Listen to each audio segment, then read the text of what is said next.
This channel does not promote any violent, harmful, or illegal activities. All content provided by this channel is meant for educational purpose only. 1971 সালেও পাকিস্তান হানাদার বাহিনী এরকম পৈশাচিক ছিল।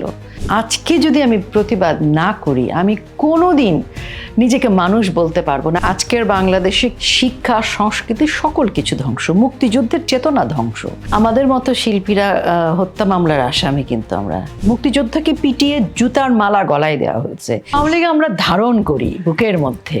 মুক্তিযুদ্ধের চেতনাকে সরিয়ে যাদেরকে ডেকে এনেছে তারা হচ্ছে ফ্রাঙ্কেনস্টাইনের দানব। আমি বঙ্গবন্ধুর আদর্শের জন্য কিন্তু ধানমন্ডি 32-এ মরতেই গিয়েছিলাম। যেটা মুক্তিযোদ্ধার বাংলা, এখানে রাজাকারের ঠাঁই নেই। ইউনূস নির্বাচন দিবে না। আজকে শিক্ষকদেরকে জুতা পেটা করা হয়েছে, হত্যা করা হয়েছে, নির্যাতন করা হয়েছে। সিভিল ওয়ার তো গোপনে গোপনে হচ্ছে। আমরা জান দেব, কিন্তু দেশ দেব না। নমস্কার, দ্য ওয়ালে আপনাদের স্বাগত। আজ আমরা আপনাদের যার সঙ্গে পরিচয় করিয়ে দিচ্ছি তাকে অনেকেই পশ্চিমবঙ্গ এবং বাংলাদেশ তো বটেই, পশ্চিমবঙ্গেরও বহু মানুষ তাকে চেনেন। তিনি অভিনেত্রী রোকেয়া প্রাচী। কিন্তু তিনি শুধু একজন অভিনেত্রী নন। আমাদের আজকে যে সাক্ষাৎকার, আমি অনেক দিন ধরে, অন্তত প্রায় বলা চলে যে 1 বছর 2-3 মাস হলো আমি তাকে খুঁজছিলাম। কি কারণে খুঁজছিলাম সেগুলি আমাদের আলোচনায় আসবে। শেষ পর্যন্ত আমি তার সাক্ষাৎকার পেলাম, তার সঙ্গে দেখা হওয়ার সুযোগ হলো। তিনি একই সঙ্গে বাংলাদেশের একজন রাজনীতিক, একজন শ্রমিক নেত্রী, একজন সমাজকর্মী, একজন পরিবেশ কর্মী।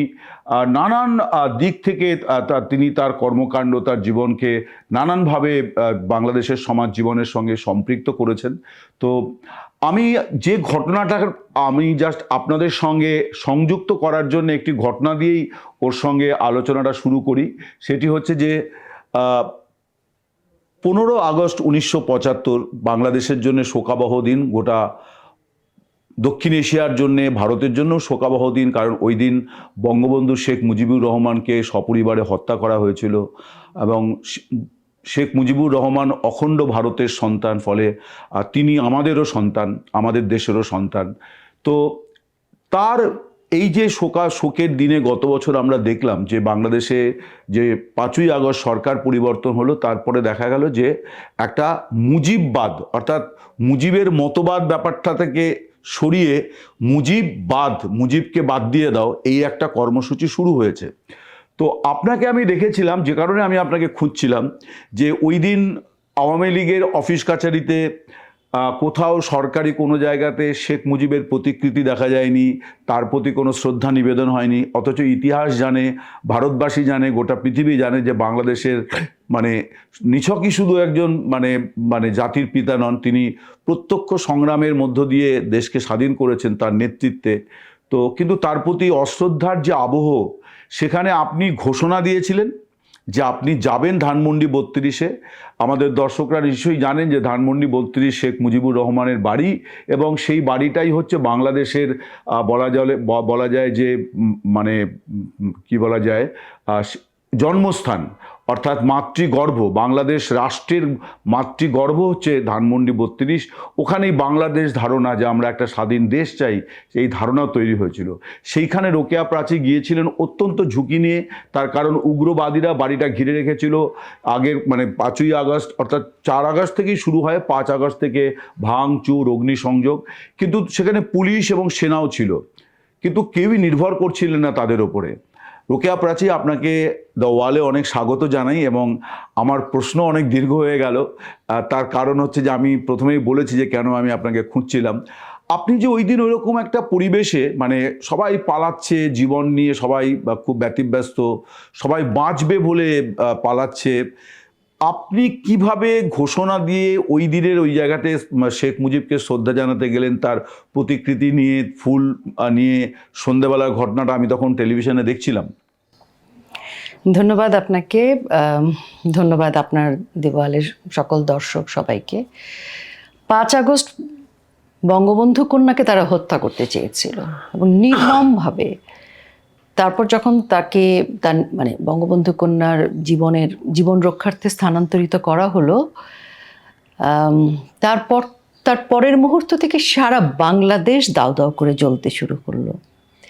তারা বাংলাদেশের মুক্তিযুদ্ধের স্থাপনা, আওয়ামী লীগের নেতা কর্মী, মুক্তিযোদ্ধাদের ঘরবাড়ি কিছু হ্যাঁ, অক্ষত আমরা রাখেনি। দেখছিলাম এবং in fact সবকিছু জ্বালিয়ে পুড়িয়ে দিয়েছে। আমরা নিজেরাও খুব আতঙ্কিত ছিলাম, তার কারণ আমাদেরও পরিচিত বন্ধু বান্ধব আত্মীয় স্বজন তারা আছেন। আর শুধু তাই নয়, মানে আমরা তো পৃথিবীর যে কোনো প্রান্তে এই ধরনের ঘটনা ঘটলে যে কোনো শুভবুদ্ধি সম্পন্ন মানুষ উদ্বিগ্ন হন, আর আমাদের তো এটা পাশের দেশে হচ্ছিল। খুব বিভৎস জায়গায় চলে গিয়েছিল সেই মব, সেই মানে যা হচ্ছিল আর কি, মানে সভ্যতার বিপরীতে দাঁড়িয়ে, মানে যে মানে 1971 সালেও মনে হয় না যে পাকিস্তান হানাদার বাহিনী এরকম পৈশাচিক ছিল। তো যাই হোক, আমি 5 তারিখ 6 তারিখ শুধুই কেঁদেছিলাম নিজের ঘরের আলো নিভিয়ে দিয়ে অন্ধকার ঘরে। মানে আমার উপরেও হুমকি ছিল, কিন্তু দুদিন কান্নাকাটি করার পর আমার মনে হলো যে এরপর কি। তখন দেখছি কেউ নেই কোথাও, আমার দেশটাও নেই। আমার মনে হলো যে এখনই আমার প্রতিবাদ করতে হবে। আমি যদি আজকে প্রতিবাদ করতে না পারি, আর জীবনে কোনোদিন আমি নিজের মুখোমুখি হতে পারবো না। আমি সাথে সাথেই মানে আমার সোশ্যাল মিডিয়া সহ ইন্টারভিউতে আমি বললাম যে আমি বাংলাদেশ আওয়ামী লীগের রাজনৈতিক কর্মী। আমি বঙ্গবন্ধু কন্যা যখন ক্ষমতায় ছিলেন তখন আওয়ামী লীগ, এখন আওয়ামী লীগ, এবং আমি 15ই আগস্ট কেউ যাক বা না যাক আমি একাই যাব। আপনাকে কেউ যেতে বারণ করেননি? অনেকে আমাকে বলেছে আপনার পাসপোর্টে ভিসা আছে, আপনি চলে যান। আপনি দেশ ছেড়ে চলে যান? হ্যাঁ, কারণ সবাই যাচ্ছিল তখন জীবন বাঁচাতে। আমি বলেছি না, আমি যদি আজকে পালিয়ে যাই, আজকে যদি আমি প্রতিবাদ না করি, আমি কোনোদিন নিজেকে মানুষ বলতে পারবো না। আর আমার তো এই দেশের প্রতি দায় আছে। বঙ্গবন্ধু আমাদের বাংলাদেশ দিয়েছে। আমি রোকেয়া প্রাচী আজকে বাংলাদেশ না হলে কোথায় থাকতাম? আর আমার বাবা আমি দর্শকদের একটুখানি স্মরণ করিয়ে দিই যে রোকেয়া প্রাচীর রাজনৈতিক পরিচয় নিয়ে আমরা আলোচনা শুরু করেছি, কিন্তু রোকেয়া প্রাচী বাংলাদেশের অভিনেত্রীদের মধ্যে সেই গোত্রের অভিনেত্রী যার 3টি সিনেমা অস্কারের জন্য মনোনীত হয়েছিল। আর তিনি একাধারে অভিনেত্রী, একাধারে উনি ফিল্ম নির্মাতা, উনি অনেকগুলি ছবি করেছেন এবং বাংলাদেশের যে কটি জনপ্রিয় অ্যাওয়ার্ড বা সম্মান আছে, জাতীয় চলচ্চিত্র পুরস্কার, মেরিল অ্যাওয়ার্ড, প্রথম আলো সম্মান, সবই তিনি পেয়েছেন। তো আপনার এই যে একটা অভিনয় যে জীবন, সেই জীবনের সঙ্গে আমি যা দেখেছি আপনার সম্পর্কে, যতটুকু যা পড়াশুনো করেছি বা শুনেছি, যে পাশাপাশি একটা সংঘাত আপনি করে গেছেন, যে ওইটাও করেছেন, আবার আপনাকে দেখা গেছে যে আপনি শ্রমিকদের আন্দোলনে আপনি গিয়ে ঝাঁপিয়ে পড়েছেন, আপনি পরিবেশবাদীদের আন্দোলনে গেছেন, আপনি মহিলাদের অধিকার নিয়ে আন্দোলন করছেন। মানে আজকের পৃথিবীতে তো সবাই খুব পেশাকে বেশি ভালোবাসে এবং সেখান থেকেই তার নিজের আইডেন্টিটি তৈরি করার চেষ্টা করে। আপনাকে একটু অন্যভাবে আমরা পেয়েছি, এটা যদি আপনি ব্যাখ্যা করেন যে এখানে প্রেরণাকে কিভাবে এটা আপনার মধ্যে এলো। আপনার বাবা সম্পর্কে অবশ্য জানি যে তিনি একজন খুব বড় রাজনৈতিক কর্মী এবং শ্রমিক আন্দোলনে। আমার বাবা মুক্তিযোদ্ধা ছিলেন, আমার 2 চাচা মুক্তিযোদ্ধা। আমাদের বাড়ির গেটে খুব বড় করে লেখা আছে মুক্তিযোদ্ধার বাড়ি। এবং আমার মনে হয়েছে যে আমার যে পরিচয়, যে অর্জন, সেটি কিন্তু মুক্তিযোদ্ধাদের দেয়া। এবং আমি বঙ্গবন্ধুকে অনুসরণ করতে, পড়তে, জানতে চেয়েছি। বঙ্গবন্ধুকে নিয়ে আমি ছবি নির্মাণ করছিলাম 2023-23-এ। আচ্ছা, তো ছবিটি শেষ করতে পারিনি, সবই তো এখন শেষ হয়ে গেছে। ওই একটি সরকারি উদ্যোগে ছবি বেরিয়েছিল, যেটা আমাদের 2 দেশের উদ্যোগে হয়েছিল। কলকাতাতেও তার প্রদর্শনী হয়, আমরা কলকাতা প্রেস আমি নিজেই একটি বানাচ্ছিলাম বঙ্গবন্ধুকে নিয়ে। তো সেটি তো আর এখন আর হলো না, এই স্বপ্ন কবে পূরণ হবে আমি জানি না। তো আমার মনে হয়েছে যে আসলে আমি একজন শিল্পী। আমি বাংলাদেশের প্রথম ছবি, যে ছবিটি কানে গিয়েছে কান চলচ্চিত্র উৎসবে, সেটাকে আমি বাংলাদেশকে প্রতিনিধিত্ব করেছি। শিল্পী হিসেবে, মানুষ হিসেবে আমি অনেক পেয়েছি, কিন্তু আমি দেশকে কি দিয়েছি? আমার মনে হচ্ছে আমার দেশকে দিতে হবে। আর দেশের এই দুঃসময়ে 71 সালে মুক্তিযোদ্ধারা যদি নিজের কথা ভাবতেন, চাকরির কথা ভাবতেন, পরিবারের কথা ভাবতেন, তাহলে আজকে আমরা কোথায় থাকতাম? ওনারা ওনাদের পরিবারের কথা ভাবেনি, ভেবেছেন আমাদের কথা। মুক্তিযুদ্ধে দেখেছি যে কণ্ঠযোদ্ধা, কলম যোদ্ধা তারা ছিলেন, অভিনেতারা তাদের মতো করে মুক্তিযুদ্ধে অংশ নিয়েছেন। আমাদের এখানে যারা এসেছিলেন তাদের ইতিহাস আমরা পড়েছি যে এমন সমস্ত কবিতা তারা লিখেছেন যে সেই কবিতা পড়ে 14 বছরের 15 বছরের তরুণীরা তারা যুদ্ধে চলে গিয়েছে। তো এটা তো বাংলাদেশে একটা আছেই, এটা আমাদের ভারতের স্বাধীনতা সংগ্রামেও এর অসংখ্য দৃষ্টান্ত আছে। বাংলাদেশেও আমরা এই লড়াইটাতে দেখেছি 24 বছর যে স্বাধীনতা, 47 থেকে 71 এই সময়টাতে আমরা দেখেছি। তো আমি একটুখানি আপনার কাছে এখন জানতে চাইছি যে ধরুন বাংলাদেশের একটা সরকার 16 মাস ধরে আছে, অন্তর্বর্তী সরকার তাদের বলা হচ্ছে, এবং সেই সরকার একটা নির্বাচন শেষ পর্যন্ত ঘোষণা করেছে, যে নির্বাচনে বাংলাদেশের রাষ্ট্রের যে কি বলা যায় মানে প্রধান সংগঠক যে দল, সেই দলকে এই নির্বাচনে অংশ নিতে দেওয়া হচ্ছে না। আওয়ামী লীগ নির্বাচনে নেই। আওয়ামী লীগ এর আগে দুবার নির্বাচন বয়কট করেছিল রাজনৈতিক কারণে, কিন্তু সরকার বা নির্বাচন কমিশন তাকে ভোটে অংশ নিতে দিচ্ছে না। এই প্রথম সেই ঘটনা ঘটতে যাচ্ছে, যদি না বড় কোনো পরিবর্তন কিছু হয়। তো তার মানে এখান থেকে একটা বোঝা যাচ্ছে যে বাংলাদেশে একটা অদ্ভুত অস্থির পরিস্থিতি। আপনি যদি একটু আমাদেরকে সেই মানে পরিস্থিতিটা বোঝান যে ঠিক কি অবস্থায় আছে আজকে বাংলাদেশ। দেখেন, আজকের বাংলাদেশে তারা কোথাও গণতন্ত্র নেই, মানবাধিকার নেই, শিক্ষা, সংস্কৃতি সকল কিছু ধ্বংস, মুক্তিযুদ্ধের চেতনা ধ্বংস। এবং আজকে তারা ছাত্রলীগকে নিষিদ্ধ করেছে, বাংলাদেশ আওয়ামী লীগকে নিষিদ্ধ করেছে। অন্তর্ভুক্তিমূলক নির্বাচন তো হচ্ছে না। বাংলাদেশ আওয়ামী লীগকে নির্বাচন অনেক পরের কথা। তারা ঘোষণা দিয়েছে যে বাংলাদেশ আওয়ামী লীগের কোনো নেতাকর্মীর বিরুদ্ধে যদি মামলা নাও থাকে, রাস্তায় পাবে, ঘরে থাকবে, টেনে হিচড়ে নিয়ে আসবে, মব করবে, তারপর তার নামে মামলা দিয়ে তাকে জেলে পাঠানো হবে। এবং জেলে গেলেও কিন্তু রেহাই নেই। সেখানে আপনাকে স্লো পয়জনিং করা হচ্ছে, আপনাকে টর্চার করা হচ্ছে, আপনাকে রাজচাকি করার জন্য রিমান্ডে নিয়ে আপনাকে পেটানো হচ্ছে। এবং আমরা এই পর্যন্ত আজকে 16 মাসে 122 জন জেলখানায় নিহত হয়েছে, হত্যা করা হয়েছে তাদেরকে। তো মানে আপনি ধরেন আপনি ঢাকায় বসে আছেন, চিটাগাংয়ের হত্যাকাণ্ডে আপনার কি সম্পর্ক? আমাদের মানে কি বলে বাংলাদেশ হিন্দু বৌদ্ধ ঐক্য পরিষদের সাধারণ সম্পাদক প্রবীণ মুক্তিযোদ্ধা এবং ব্যারিস্টার রানা দাশগুপ্ত, তার বিরুদ্ধে ঢাকায় জোড়া খুনের মামলা আছে। তিনি চট্টগ্রামে দীর্ঘদিন শয্যাশায়ী। তার সঙ্গে আমার বেশ কয়েক ফোনে কথা হয়, সরি। তো তিনিও বলছিলেন যে মামলা দেওয়ার ক্ষেত্রে কোনো বাছবিচার করা হচ্ছে না, মানে যাকে যখন মনে হচ্ছে যে একে হেফাজতে নিতে হবে মামলা দিয়ে দেওয়া হচ্ছে। আমাদের মতো শিল্পীরা হত্যা মামলার আসামি কিন্তু আমরা। তো এখন পরিস্থিতি এরকম যে দেখছিলাম শাওন, তার বিরুদ্ধে পরশুদিন মামলা হলো। সকল শিল্পী, মানে তিনি একজন বিখ্যাত ব্যক্তির স্ত্রী। আমরা সবাই জানি যে বাংলাদেশকে যে ব্যক্তিদের দ্বারা আমরা বহির্বিশ্বে চিনি, তার মধ্যে হুমায়ুন আহমেদ অবশ্যই, তার একটা বিরাট বড় অবদান আছে। তিনি, তার স্ত্রী। তো শাওনের বিরুদ্ধে মামলা হলো। আনিস আলমগীর, যিনি বোধহয় সরকারের সমালোচনা করছিলেন, কোন দলের হয়ে কথা বলছিলেন বলে মনে হয় না, মানে আপনি যদি কারো না, আপনি যদি মুক্তিযুদ্ধের পক্ষের হন, ধরেন আপনি কারো সমালোচনা করেনি, আপনি 1971-কে সমর্থন করছেন, আপনি বঙ্গবন্ধুকে সমর্থন করছেন, আপনার হামলা মামলা অবধারিত। আমি তো 16ই ডিসেম্বর বাংলাদেশ নিয়ে আমি দেখছিলাম যে, এবং আমার মনে হচ্ছিল যে আত্মঘাতী বাংলাদেশি, তার কারণ তারা 16ই ডিসেম্বর উদযাপন করলো দিনটা, ছুটি, জাতীয় ছুটি সবই, মাইনাস বঙ্গবন্ধু শেখ মুজিবুর রহমান, মাইনাস মুক্তিযোদ্ধারাও, মাইনাস মুক্তিযোদ্ধাদেরকে মারা, মানে পেটানো হয়েছে, মুক্তিযোদ্ধাকে পিটিয়ে জুতার মালা গলায় দেওয়া হয়েছে। কোথায় 14ই ডিসেম্বর বুদ্ধিজীবী হত্যা দিবস, কোথায় 16ই ডিসেম্বর, কোথায় 7ই মার্চ, কোথায় 25শে মার্চ, কোথায় 26শে মার্চ? কোনো উৎসব নেই, কোনো বিজয় দিবস নেই, কিচ্ছু নেই। মানে ইউনূস তো ঘোষণা দিয়ে বলেছে উনি রিসেট বাটন দিয়ে মুক্তিযুদ্ধের ইতিহাসকে মুছে দেবেন, উনি বাংলাদেশ আওয়ামী লীগকে নিশ্চিহ্ন করে দেবেন। উনি তাই করছেন। আর নির্বাচনের কথা বলছেন, আওয়ামী লীগকে নির্বাচনে আসতে দেবে না।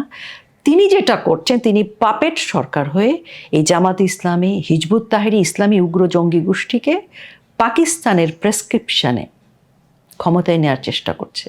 মানে আপনি বলছেন যে যে নির্বাচন হতে যাচ্ছে সেটা শুধুমাত্র বাংলাদেশ নয়, এই উপমহাদেশ এবং ভারত ভয়ঙ্কর দিকে যাচ্ছে। এই উপমহাদেশ, বাংলাদেশটা এখন জঙ্গিদের হাতে, মানে চলে যাচ্ছে না, চলে গেছে। জঙ্গিরা বাংলাদেশে ঘুরছে, জঙ্গি ফ্ল্যাগ নিয়ে মিছিল করছে। ধানমন্ডি 32 যখন বুলডোজার দিয়ে গুড়িয়ে দেওয়া হয়েছে, জঙ্গিরা সেই ভাঙা বাড়িতে দাঁড়িয়ে ফ্ল্যাগ ওড়াচ্ছে এভাবে। হ্যাঁ, আমরা দেখেছি আইএসএর ফ্ল্যাগ ওখানে ওড়ানো হয়েছে। তাহলে আজকে মানে চলে যাচ্ছে না, চলে গেছে জঙ্গিদের হাতে। তো সে কারণে এই উপমহাদেশের জন্য আজকে বাংলাদেশটা একটা বোমাতে পরিণত হয়েছে। আচ্ছা, মানে আপনি বলছেন যে এইটা একই সঙ্গে, তার মানে আমরা বাংলাদেশের প্রায় মানে 90% আমরা ভারত আছি, একদিকে বঙ্গোপসাগর, সামান্য একটু অংশ মিয়ানমার আছে, ফলে ভারতেরও সমানভাবেই আপনি বলছেন যে বাংলাদেশ পরিস্থিতি ভারতের জন্য, আমরা তো প্রতিবেশী রাষ্ট্র, প্রতিবেশী। তো একটি দেশে যদি জঙ্গিরা থাকে তো সেই আশেপাশের মানুষ তো ভালো থাকবে না। আর এই দক্ষিণাঞ্চলে তো কোনো একটি দেশে যদি জঙ্গি আস্তানা হয়, সেই দেশটি যদি সারা বিশ্বের কাছে জঙ্গি দেশ হিসেবে পরিচিত হয়, তাহলে আশেপাশের দেশের তো নিরাপত্তা বিঘ্নিত হবে, এটাই স্বাভাবিক। তো আজকে ধরেন যারা বাংলাদেশকে নিয়ন্ত্রণ করছে, প্রেসক্রিপশন দিচ্ছে, তারা কারা? আজকে টার্কি থেকে টাকা পাচ্ছে, আজকে পাকিস্তান থেকে সমর্থন পাচ্ছে, আজকে জঙ্গি ঢুকছে, আর্মস ঢুকছে, আর তাদের হাতে অলরেডি অনেক আর্মস আছে। দেখেন 5 তারিখের পরে প্রায় তারা 450টা থানা পুড়িয়ে দিয়েছে, পুলিশ হত্যা করেছে প্রায় 3500-এর মতো, এবং সেই হত্যাটা কিন্তু স্বাভাবিক না, মানে 71 সালে যেরকম খুঁচিয়ে খুঁচিয়ে মারা, সেভাবে সেখানকার যত আর্মস ছিল সেগুলো লুট করেছে। আর প্রচুর আর্মস এসছে, যেটার কোনো ধরেন যে মানে জাহাজে করে বা বিভিন্ন রুটে যে জিনিসগুলো এসছে সেগুলোর তো কোনো কাস্টমস নেই, ইমিগ্রেশনে তো সেখানে কোনো চেক হয়নি, আর সমস্ত গণমাধ্যম তো তার হাতে বন্দি। কাজে কি হচ্ছে দেশে, কিভাবে হচ্ছে, এগুলো যে বলবে সে হামলার শিকার হবে। তার হাত পাওয়া যাবে এক জায়গায়, তার শরীর এক জায়গায়, তুরাগ নদীতে পাওয়া যাবে, বিভিন্ন নদী নালা খাল বিলে তার লাশ পাওয়া যাবে 1 মাস 2 মাস পর। আমি এখন যে প্রশ্নটি আপনাকে করতে চাই, আপনি যে বিপজ্জনক বাংলাদেশ যে বিপদের মুখে পড়েছে এবং যে পরিস্থিতি তৈরি হয়েছে, এবং 5ই আগস্ট আমরা সত্যি সবাই খুব অবাক হয়েছিলাম যে সরকার একটা পরিবর্তন হতেই পারে, এটা কোনো সরকারি ধোয়া তুলসী পাতাও হয় না, সরকারের বিরুদ্ধে ন্যায্য অন্যায্য ক্ষোভ থাকা স্বাভাবিক, সেগুলো কিন্তু যে পরিস্থিতিটা বাংলাদেশে 5 আগস্টের পর দেখা গেল, মানে একটা জিঘাংসার উল্লাস, অর্থাৎ হিংসার উদযাপন, আমি এই জিনিসটা মানে আমি দেখিনি সাংবাদিক হিসেবে যে একটা দেশে হিংসার উদযাপন হচ্ছে আর কি। হ্যাঁ, মানে যে যাকে পারছে হত্যা করছে, পছন্দের লোক মানে তাকে তার বাড়িঘর পুড়িয়ে দেওয়া, করা, এই যে পরিস্থিতিটা, এটা তো আমরা দেখেছি। এখন আমরা একটুখানি ময়না তদন্ত করতে চাই যে আওয়ামী লীগ তারা 2টি দফায় শেখ হাসিনা প্রধানমন্ত্রী, প্রথমে 1996 থেকে 2001, পরে আবার 2009 থেকে 2024, আমি যা দেখছিলাম যে 15 বছর 8 মাস উনি এই 2য় দফায় প্রধানমন্ত্রী ছিলেন। আওয়ামী লীগ পার্টি সম্পর্কেও আমাদের যে ধারণাটি আছে যে আওয়ামী লীগ একেবারে অলিগলির পার্টি, অর্থাৎ প্রতিটি পাড়াতেই আওয়ামী লীগের লোকেরা আছে, এবং একটা তো কথা চালু আছে, আমাকে একজন, হ্যাঁ, আমাদের একটা বলাই হয়েছে, একজন আমাকে বলছিলেন যে আওয়ামী লীগ কিন্তু হয় না, আওয়ামী লীগ লোক জন্মায়, আওয়ামী লীগ কেউ হয় না, আওয়ামী লীগ হয়ে মানুষ জন্ম নেয়, এ কথাও আমাকে অনেকে বলেছেন। সেই কারণে আমার আওয়ামী লীগ আমরা ধারণ করি বুকের মধ্যে। এক্স্যাক্টলি। তো এই জন্যে আমার প্রশ্নটা এইটা যে এইরকম একটি রাজনৈতিক দল, তারা ক্ষমতায় 15 বছর, এবং যাদের এইরকম রাজনৈতিক সাংগঠনিক শক্তি রয়েছে, যেটা এই উপমহাদেশে বিরল, তারা কেন তারা শুধু ষড়যন্ত্র বলে বিলাপ করছে, কিন্তু ষড়যন্ত্র কেন তারা টের পেলেন না? এই বিষয়টা আপনার কি মনে হয়? আপনি যেহেতু দলের মধ্যেও আছেন, ফলে আপনার কি মনে হয়? দেখেন, এটা তো একটা চক্রান্ত ছিল। যখন ঘরে শত্রু, বাইরের শত্রু, দেখেন ডিপ স্টেটের যে চক্রান্ত, তারা যখন এই যে নীল নকশাটা করে, সেটা তো একদিনে করেনি। এই যে ডক্টর মোহাম্মদ ইউনূস, তিনি কি একদিনে মনস্টার হয়েছে? তাকে তো তৈরি করা হয়েছে বাংলাদেশকে এই জায়গায় আনবার জন্য। এবং যে সকল মানুষ আজকে মনস্টার হয়েছে বাংলাদেশের, মানে রাষ্ট্রদ্রোহী, তারা রাষ্ট্রের বিপক্ষে গেছে, এই ষড়যন্ত্রটা তো আওয়ামী লীগের বিরুদ্ধে না, আওয়ামী লীগকে কেন্দ্র করে বাংলাদেশের বিরুদ্ধে আসলে। কারণ আওয়ামী লীগ হচ্ছে বাংলাদেশের পাহারাদার, মুক্তিযুদ্ধের পাহারাদার। তো আওয়ামী লীগকে যদি সরানো যায়, বঙ্গবন্ধু কন্যা তো জীবন দেবেন, কিন্তু মুক্তিযুদ্ধের ইতিহাসকে মানে কোনোভাবে উনি অসম্মান করতে দেবেন না, বাংলাদেশের 1 ইঞ্চি মাটি তিনি বিকিয়ে দেবেন না। তো বঙ্গবন্ধু কন্যা মাননীয় প্রধানমন্ত্রী শেখ হাসিনা, মানে তিনি যে দৃঢ়তা, উনি যুদ্ধাপরাধীর বিচার করেছেন। কাজেই 1971 সালে সে পরাজিত যে শত্রুরা, তাদের যে চক্রান্ত, ডিপ স্টেটের যে চক্রান্ত, জঙ্গিদের যে চক্রান্ত, উনি তো 0 টলারেন্স নিয়েছিলেন জঙ্গিদের দমন করবার জন্যে। তো এরা সকলে মিলে এটা প্রায় অনেক বছর ধরে চক্রান্ত করছে, রন্ধ্রে রন্ধ্রে সকল জায়গায় পৌঁছে গেছে। এমন অনেক শিল্পী, সাহিত্যিক, কবি আছে যারা আমাদের চাইতে অনেক বেশি আওয়ামী লীগার ছিলেন, বঙ্গবন্ধুর কন্যার পাশে দাঁড়িয়ে ছবি তুলেছেন, প্রশাসনে আছে, সেনাবাহিনীতে আছে, পুলিশে আছে, সকল জায়গায় আছে। তারা এই নীল নকশাটা দীর্ঘদিন ধরে করেছে এবং তাদের চক্রান্তটা হচ্ছে বাংলাদেশ সার্বভৌমত্ব এটিকে বিকিয়ে দেবে এবং যুদ্ধাপরাধী যারা তাদের ওই যুদ্ধাপরাধী বিচারের প্রতিশোধটা নেবে। কাজে এই যে বিভিন্ন জনের যে প্রতিশোধ, প্রতিহিংসা, এই সকল কিছু মিলে এই ডিপ স্টেটের চক্রান্ত, আপনি জানেন ডিপ স্টেট কোন পর্যায়ে যেতে পারে এবং সারা বিশ্বে তারা কিন্তু যে রাষ্ট্রে ঢুকেছে সেই রাষ্ট্র জ্বালিয়ে পুড়িয়ে শেষ করে দিয়েছে। তো বাংলাদেশও তাই হয়েছে। এখন হ্যাঁ, এই কিছুটা সমালোচনা আমাদের করতে হবে যে আমরা কেন এই শত্রুদের চিনতে পারিনি। আসলে চিনতে না পারাটা, আমি তো মানুষ তো আসলে মানুষকে বিশ্বাস করবেই, মানে সেই জায়গাটা আছে। হ্যাঁ, অনেকেই বিকিয়ে ফেলেছে। দীর্ঘ ক্ষমতা মানে এবং কোনো চ্যালেঞ্জ সেইভাবে ছিল না। এবং একটা অভিযোগ তো আছেই, যে অভিযোগটা নিয়ে এখন আবার অন্যভাবে চর্চা হচ্ছে যে শেখ হাসিনার সময় নির্বাচনগুলি বৈধ হয়নি, কিন্তু এখন আমরা দেখতে পাচ্ছি যে সরকারিভাবেই যে নির্বাচন হতে যাচ্ছে যে সেটা অংশগ্রহণমূলক হচ্ছে না, আওয়ামী লীগকে বাদ দিয়েই হচ্ছে, ফলে সেই নির্বাচন দেখেন যে তারা বলছে, সেই সময় কি আপনারা শুনেছেন যে বিএনপিকে নিষিদ্ধ করা হয়েছে, নির্বাচন করতে পারবে না, বা অন্য কোনো পার্টিকে নির্বাচন করতে পারবে না? এখন কি হচ্ছে? এখন তো আওয়ামী লীগ নির্বাচন করতে পারবে না এই জন্য নিষিদ্ধ করা হচ্ছে, আওয়ামী লীগকে নিশ্চিহ্ন করবার জন্য। কই, বঙ্গবন্ধু কন্যার সময় এত বছর বিএনপি, জামাত, সকল রাজনৈতিক দল তাদের ব্যবসা বাণিজ্য, শিক্ষা প্রতিষ্ঠান, তাদের জীবন যাপন সকল কিছুই তো করেছেন। কই, তাদের তো কাউকে হামলা মামলা করা হয়নি। দেখেন, পৃথিবীতে নজিরবিহীন একটা কথা বলি আপনাকে, পৃথিবীর কোথায় আছে যে যখন রেজিম চেঞ্জ হয় সেই দেশের প্রায় লক্ষাধিক তরুণকে ছাত্রলীগ করার অপরাধে আপনি নিষিদ্ধ করলেন এবং তাদের পড়াশোনা বাতিল করে দিলেন, তাদের পড়তে দিচ্ছেন না, তাদের পরীক্ষা দিতে দিচ্ছেন না, তাদের সার্টিফিকেট বাতিল করে দিচ্ছেন, তারা কেউ সার্টিফিকেট তুলতে গেলে তাকে মবের শিকার করছেন, অনেকে ছাত্রত্ব বাতিল করে দিচ্ছেন। এই যে মানে কোটি তরুণকে আপনি মানে শিক্ষা থেকে বঞ্চিত করলেন, এদের ভবিষ্যৎ কি? এটা পৃথিবীর ইতিহাসে আছে? আমি একটু অন্য প্রসঙ্গে যাই। শাহরিয়ার কবির, তিনি জেলে আছেন। আসাদুজ্জামান নূর আমাদের এখানে, উনিও খুব মানে জনপ্রিয় অভিনেতা এবং খুব পরিচিত আমাদের এখানে, তিনি খুনের মামলায় জেলে আছেন। আমরা কিন্তু বাংলাদেশের ৯-এর দশকে যে আন্দোলন দেখেছি, এরশাদ বিরোধী মানে স্বৈর শাসনের বিরুদ্ধে যে আন্দোলন, সেই আন্দোলন থেকে আমরা এই উপমহাদেশে অন্তত আমরা অনেক কিছু শিখেছি। যে শুধুমাত্র রাজনৈতিক দল নয়, কবি সাহিত্যিক তারাও একটা বিরাট বড় পরিবর্তন আনতে পারে। এরশাদের পতন তার একটা বড় কারণ। বা রাজনৈতিক শক্তি, তারা এই মানে বুদ্ধিজীবীরা বা সিভিল সোসাইটি, তারা রাজনৈতিক শক্তিকে অনেক বেশি জোরদার করে দিতে পারে। তো আজকের বাংলাদেশে মানে তখন আমরা দেখেছিলাম যে ঘাতক দালাল নির্মূল কমিটি হয়েছে, তার ছত্রছায়ায় প্রচুর মানুষ রাজনীতির মধ্যে, ইয়াং ছেলেমেয়েরা, ঢাকা বিশ্ববিদ্যালয়ের ছেলেমেয়েরা সেখানে যুক্ত হয়েছে।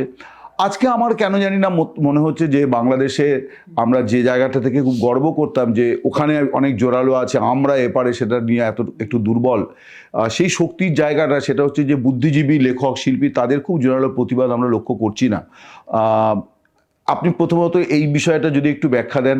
দুই হচ্ছে যে ঘটনাচক্রে তিনি আপনার মানে এক সময়কার মানে কি বলে, আপনাদের দাম্পত্য সম্পর্ক ছিল, আমি আসিফ নজরুলের কথা বলছি, তার রাজনৈতিক কথাবার্তা আমার এখনও কানে বাজে। তিনি বঙ্গবন্ধু নিয়ে, মুক্তিযুদ্ধ নিয়ে যে কথা বলতেন, এবং আমি তাকে দেখেছি যে শাহরিয়ার কবিরের সঙ্গে, জাহানারা ইমামের সঙ্গে তাকে মানে পদযাত্রা করতে, মিটিং মিছিল করতে। আজকে তিনি মুক্তিযুদ্ধের বিরুদ্ধে, মানে মুক্তিযুদ্ধের ইতিহাস মুছে দেওয়ার জন্য তৈরি যে সরকার, তার একটা অন্যতম সংগঠকও আমি বলবো, শুধু মুখপাত্র নন, তিনি অনেক কিছু করছেন আমরা দেখতে পাচ্ছি। এই পরিস্থিতিটাকে যদি একজন শিল্পী এবং একজন রাজনৈতিক কর্মীর জায়গা থেকে আপনি একটু ব্যাখ্যা করেন।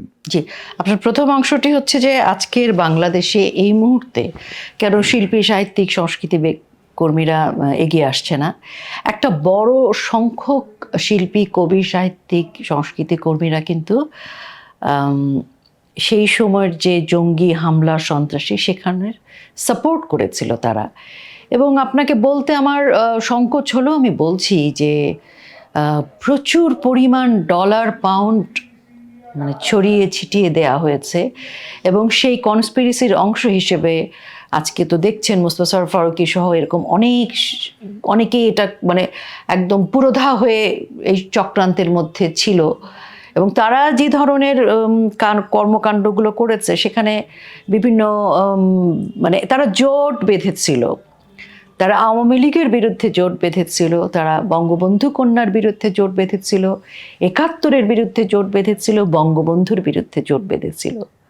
আজকে তারা মুক্তিযুদ্ধের চেতনাকে সরিয়ে যাদেরকে ডেকে এনেছে তারা হচ্ছে ফ্রাঙ্কেনস্টাইনের দানব, তারা হচ্ছে জামাত ইসলামী, হিজবুত তাহরির জঙ্গি ইসলামী উগ্রগোষ্ঠী।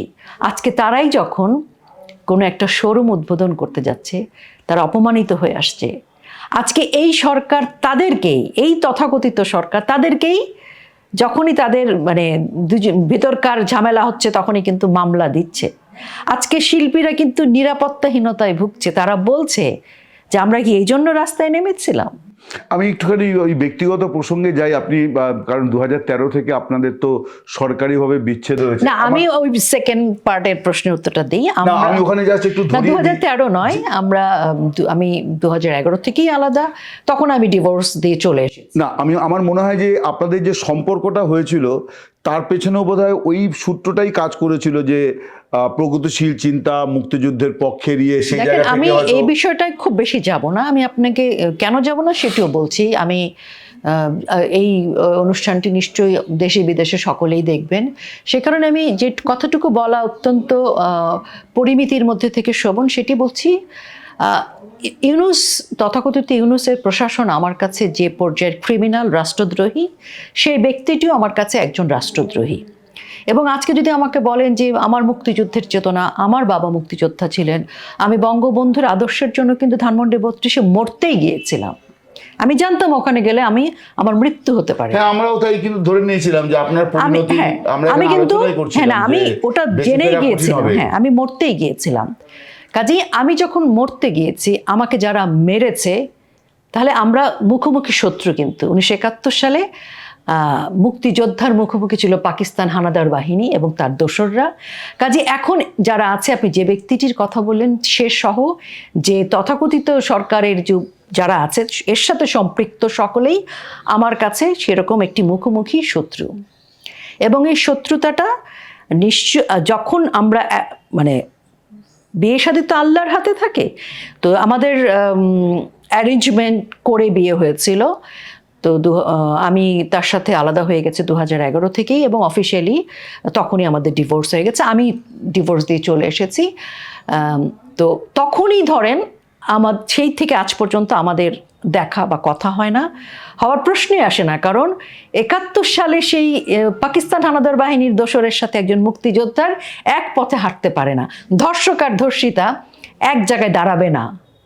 এক দেশে, যে দেশ রাজাকারের দেশ হতে পারে না এই বাংলাদেশ, এটা মুক্তিযোদ্ধার বাংলা, এখানে রাজাকারের ঠাঁই নেই। আর এই রাজাকার, জঙ্গি, জামাত ইসলামী, পাকিস্তানের হানাদার বাহিনী, আমাদের পরাজিত সেই শত্রুদেরকে যারা আজকে রাষ্ট্র ক্ষমতায় নিয়ে গেছে, সে সরাসরি আমার শত্রু।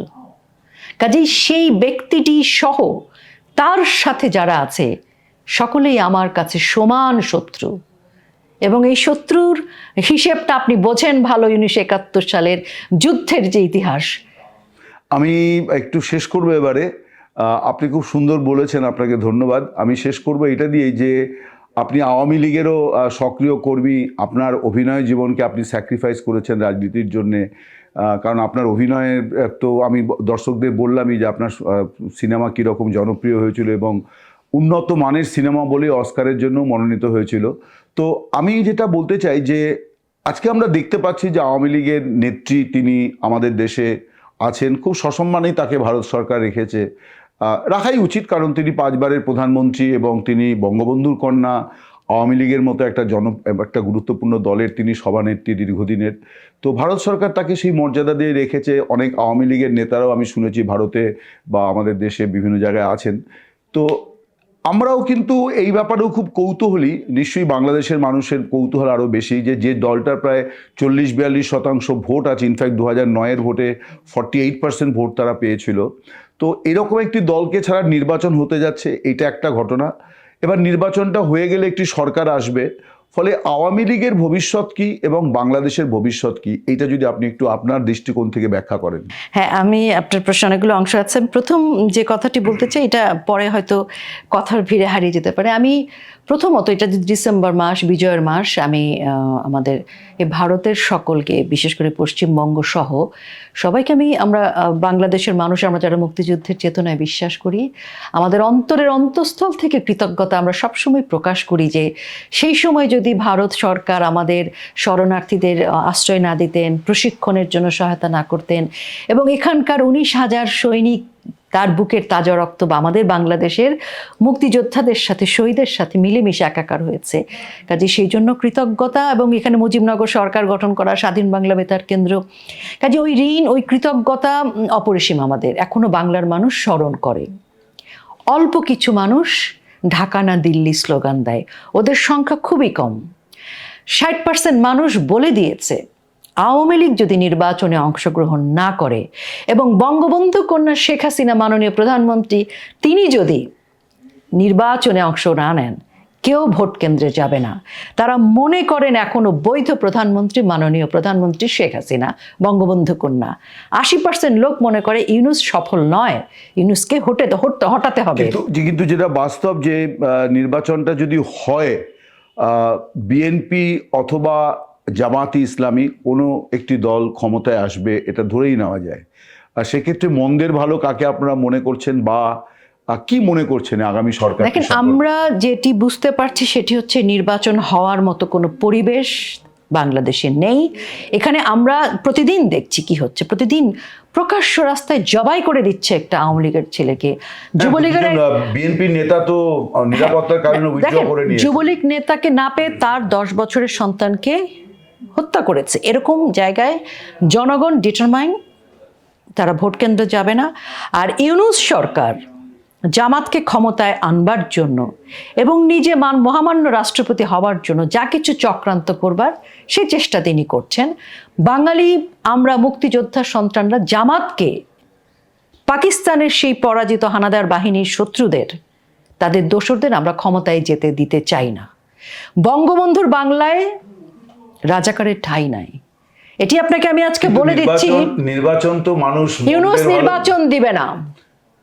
ও, তার মানে আপনি বলতে চাইছেন যে ইউনূস রাষ্ট্রপতি হয়ে যাবেন, কিন্তু কে প্রধানমন্ত্রী হবেন সেটা প্রশ্নবিদ্ধ। তিনি জামাতকে তারেক জিয়া প্রধানমন্ত্রী হবেন এটা আপনি মনে করছেন? আমি আপনাকে বলছি, আজকে আপনার মনে হয় বাংলাদেশে যা ঘটছে সেখানে মানে এই তথাকথিত সরকার নির্বাচন দিতে চায়? নির্বাচন দেওয়ার রাষ্ট্রের পরিবেশ এরকম? আমি তো ইনফ্যাক্ট মানে তারেক জিয়া, মির্জা ফখরুল ইসলাম আলমগীর, সালাউদ্দিন আহমেদ, রিজভী সাহেব, না, এদের বক্তৃতা শুনে আমার মাঝে মাঝে মনে হচ্ছে যে মানে কি বলে, ওবায়দুল কাদের কি জাহাঙ্গীর কবির নানক কি শেখ হাসিনার বক্তব্য শুনছি। মানে ওরা প্রচুর করে অনেক করে মুক্তিযুদ্ধের কথা বলছেন, ইয়ে করছেন।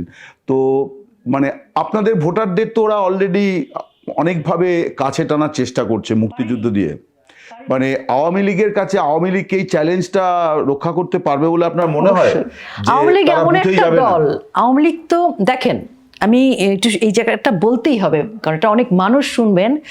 বঙ্গবন্ধু কন্যা কিন্তু তার সময়ে বিধবা ভাতা দিয়েছেন, বয়স্ক ভাতা দিয়েছেন, মুক্তিযোদ্ধা ভাতা দিয়েছেন, এবং একটি বাড়ি, একটি খামার, একটি ঘর, এই যে ভূমিহীনদের ঘর দিয়েছেন। এটা কি সব আওয়ামী লীগের কর্মী? নিশ্চয়ই না। বঙ্গবন্ধু কন্যার আমলে একজন রিক্সা চালক যে টাকাটা ইনকাম করতে পারতেন, একজন নারী শ্রমিক যে টাকাটা ইনকাম করতে পারতেন, আজকে সেটা পারছে না। 50 লক্ষ শ্রমিক আজকে বেকার। এদের ভবিষ্যৎ কি? আজকে শিক্ষকদেরকে জুতা পেটা করা হয়েছে, হত্যা করা হয়েছে, নির্যাতন করা হয়েছে। সারা বাংলাদেশের শিক্ষক, সারা বাংলাদেশের মুক্তিযোদ্ধা। আপনি কি ভাবেন একটি স্বাধীন রাষ্ট্রের শিক্ষক, মুক্তিযোদ্ধা, গার্মেন্টস ওয়ার্কার, শ্রমিক, চাকরিজীবী, স্টুডেন্ট এরা সংখ্যায় কম? এরা কেউ কি আওয়ামী লীগের সবাই? এরাই হচ্ছে বাংলাদেশের আসল জনগণ। আমি শেষ প্রশ্ন যেটা করব সেটা এই জন্যে, আপনি যে বাংলাদেশ বর্ণনা করলেন, আমরা যতটুকু যা পড়াশুনো করেছি, পূর্ব পাকিস্তান, পূর্ব বাংলা এবং বাংলাদেশ, একাত্তরের সময়তে যে ধরনের সমস্যা, যে ধরনের রাজনৈতিক সংঘাতের জায়গা তৈরি হয়েছিল, সেরকম একটা পরিস্থিতি তৈরি হয়েছে যে আওয়ামী লীগকে দেখলেই তাকে নিকেশ করো, বিনাশ করো। আপনার কি মনে হয় যে বাংলাদেশ একটা, এই নির্বাচন হোক বা না হোক, একটা কোনো বড় ধরনের সিভিল ওয়ারের দিকে চলে যাচ্ছে? মানে মানুষ এরপরে পাল্টা কিছু একটা করবে, যেহেতু তাদের দেয়ালে পিঠ থেকে যাচ্ছে, এরকম কি পরিস্থিতির দিকে এগোচ্ছে বাংলাদেশ? সিভিল ওয়ার তো গোপনে গোপনে হচ্ছে, কারণ প্রতিদিন লাশ পড়ছে, সে যে পক্ষেরই হোক। মানুষ যখন দেয়ালে পিঠ থেকে যায়, আপনাকে যখন কেউ আঘাত করতেই থাকবে, আপনি কি হাত দিয়ে ঠেকাবেন না? আপনি না মারতে পারেন, আপনি তো ঠেকাবেন। তো এই ঠেকানো পর্যন্ত সময় কিন্তু পার হয়ে গেছে। তারপরে যখন আসবে কি করব? তখন তো আঘাতের পাল্টা আঘাত আসবেই। তো এই আঘাতের পাল্টা আঘাতের সময় এখন চলছে, এটি সাধারণ মানুষের ভেতর থেকেই আসবে। আরেকটি কথা আমি তখন বলতে ভুলে গেছি, আমরা কিন্তু ভীষণ ভীষণ কৃতজ্ঞ যে ভারতে আমাদের আপা, আমাদের নেত্রী, বঙ্গবন্ধু কন্যা সসম্মানে নিরাপদে আছেন। এটা আমাদের জন্য যে কত বড় মানে শান্তির। এবং তিনি এমন একজন নেতা, একটা ওয়ার্ডের তৃণমূলের কর্মীর সাথে পর্যন্ত তিনি কথা বলেন। ওনার এরকম অনেক কনভারসেশন আমার নিজের শোনা। সেই তৃণমূলের কর্মী উনাকে ডিরেক্ট ফোন দিয়ে বলছে, আপা মিছিলে যাচ্ছি, দোয়া করবেন। উনি বলেছে, বেঁচে থাকো, ঝুঁকি নিও না, তোমার মরতে হবে না। এই যে এমন একজন মানুষ, 7ই মার্চ বঙ্গবন্ধু ডাক দিয়েছিলেন, 30 লাখ লোক ঝাঁপিয়ে পড়েছিল।